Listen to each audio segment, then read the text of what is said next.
Welcome back, everyone, to Pontos Fathom Hobbies. This is Season 25, Episode 6 of A Song of Ice and Fire, tabletop miniature game. We've got Jor of Mormont leading the Nightswatch, and the forces of Martell led by Ero Hota. We just wrapped up round number 5, jumping into round number 6 gameplay. Thank you for watching.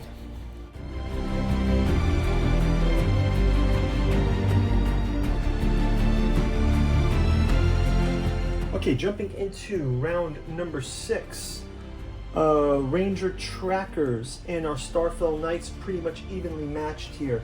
Our Sun Spearmen from Martell Sun Spear, they retreated last round versus the Storm Brothers. That can turn into another charge attack maybe this next round. Veterans of the Watch versus the Dervishes, also evenly matched here. We've got the Martell Spearmen. It says, where some great houses of the War of Five Kings depend on heavy armor, House Martell relies on the doctrine of mobility and mutual support. Martell Spearmen wear light armor over desert robes, better to keep cool in the harsh native climate and still maintain high mobility. Their signature spears stop enemy charges cold, and their swift training regimes allow them to form the bulk of Martell battle line. Let's see if they can hold off an attack maybe from the Sworn Brothers. We'll do a quick, let me clean up these activation tokens. We're going to have a quick word from this channel sponsor, and then we will jump into round 6 gameplay. This is our final round. Thank you guys for watching. If you'd like to support our channel, we've got a bookstore link down in the description where you can check out our newest offering, the 2-volume Beatles Aeon, Esoteric and Occult Currents in the Beatles area. Volume 1, Sun, Here It Comes. Volume 2, Where Nothing Is Real by Giuseppe Balsamo. You can check out our Alchemical Courtship in the Dreamlands, each volume taking place in one of Lovecraft's dreamland cities like Celophaeus, Dalathaline, Lost Carcosa. Volume 7, The Freefall, Forgetting, and Distant Gravity Part 1 against Azathoth. We've got the Dirges of the Alabaster Kings, as well as the Lost Cypria and our Artificial Psychology of Desiring Machine in Omnibus Edition. Also, our Alchemy and Anthroposophy in the Dune Saga.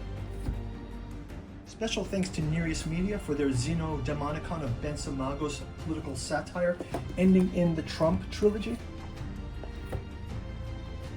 And finally, the 6 volumes of the Catu Journals out of Lovecraft's Providence by August Moldenhauer and Giuseppe Balsamo, also available in an omnibus edition.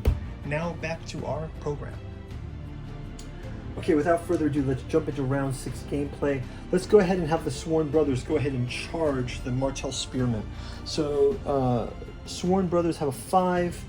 The charging, we'll give them an activation here. Charging will give them move plus dice 6. So, let's have them roll their own dice 6.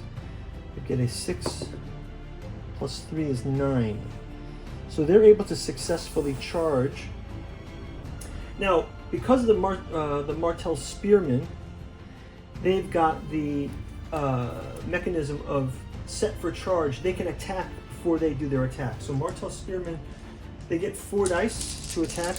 They get to attack, and then they can have to counter attack. Let's go ahead. 4 plus. They get 1 hit. Hey, this is something. It could be something. And the Sworn Brothers do not defend, so Sworn Brothers lose one of their, oops, sorry, what I was doing. Sworn Brothers lose one of their men. And let's roll the panic attack. Panic attack has to be 6 plus. They get 11, they pass panic. Let's go ahead and let them attack. So the Sworn Brothers will attack with 2 ranks that has 5 dice.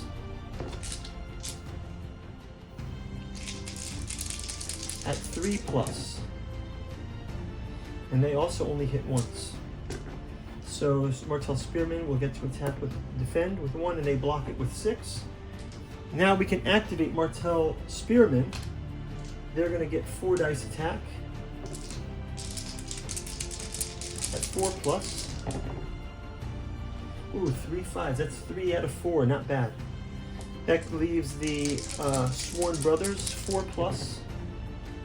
They block 2, they lose another 1. So another Sworn Brother unit is taken off. Let's have them roll a panic test as well. And they get a 6, they pass the panic test. So, pretty good, but down to 1 rank each. So I think they've kind of redeemed themselves in that last round. Martell Spearman, that was a good retreat that they did. We'll flip over to Arrow Hota and his, hey, first of all, we're going to play its Unwavering Conflict. No tactics cards played this round. So no surprise attacks from Dune Tactics, Roynish Vengeance. None of those can be played. So got that on the tabletop. We'll go ahead and Veterans of the Watch will roll 8 dice. 4, 5, 6, 7, 8. 4, 8. 8 at +3 for the Veterans of the Watch against the Sunspear Dervishes. 3, 3, and 6. Only 3 dice hit for the Nightswatch. That means our Sunspear Dervishes will roll 3. They need 4+ to block. Blocking all 3. So Sunspear Dervishes, quite effective. Let's give them their activation. Next up, we'll go to Sunspear Dervishes. They've got 2 ranks. That's going to be 6 dice. Dervish Blades. Dervish Blades.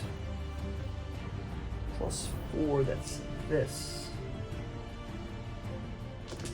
So that is 2 hits. And we'll go ahead and have our Veterans of the Watch. They hit 1 and miss 1. So 1 hit against the Veterans of the Watch by the Sunspear Dervishes. We will roll a panic test of 5+. And they get 7 for the panic test. They pass panic. Still have 3 ranks here for the Veterans of the Watch. So that is that. This is this. Next up, Ranger Trackers, Starfell Knights. We'll go to our Ranger Trackers.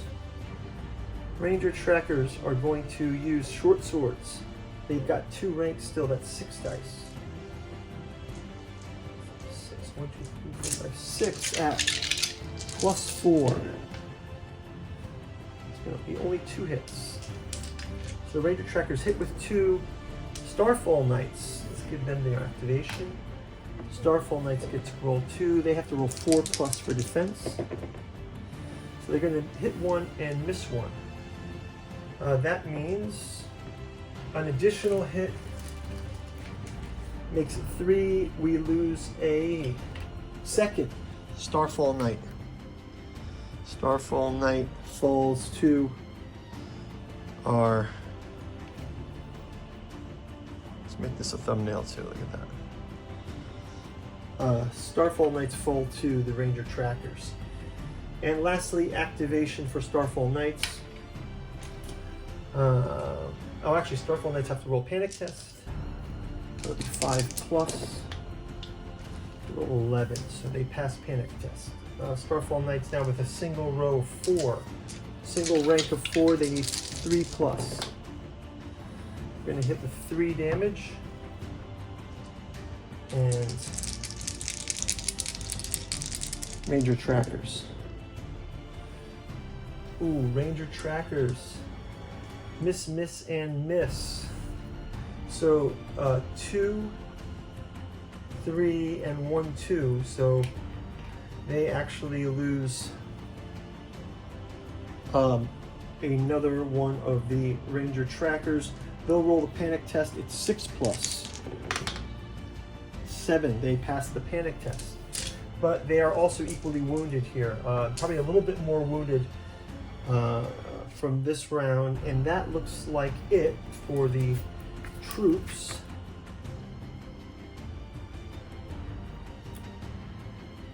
So yeah, if we look at this from objectively here, we've got, you know, say we called it victory points. It's like there's a slight advantage here. There's 1 extra, and there's 1 extra. But if we go by ranks, it's kind of on the Knights, on the, if we go by hit points, it will be, the victory will be on Dorn. So it's looking like Dorn has won this. It's pretty even. This is a little bit negative. This is a little bit negative, and this is negative. So we got 2 units positive and 1 unit negative. So it kind of falls on the Dorn side, but barely a Dornish victory, but we'll call it at that, guys. Thanks for watching. Hey guys, we've got 24 seasons of Song of Ice and Fire battle reports out there. Looking to get our Winterfell guards painted up. I'll probably do a rematch between Stark and Lannister, because we've got the city guards and the Winterfell guards. I think that would be an interesting one I gotta get on the tabletop. So we'll have the paint through for those guys. Some other backlog that we're gonna get to. Guys, thanks for watching. Go check out the paint through videos, check out the bookstore, like and subscribe, share this with your friends, trying to grow our subscribers here. Thanks a lot for watching. Take care.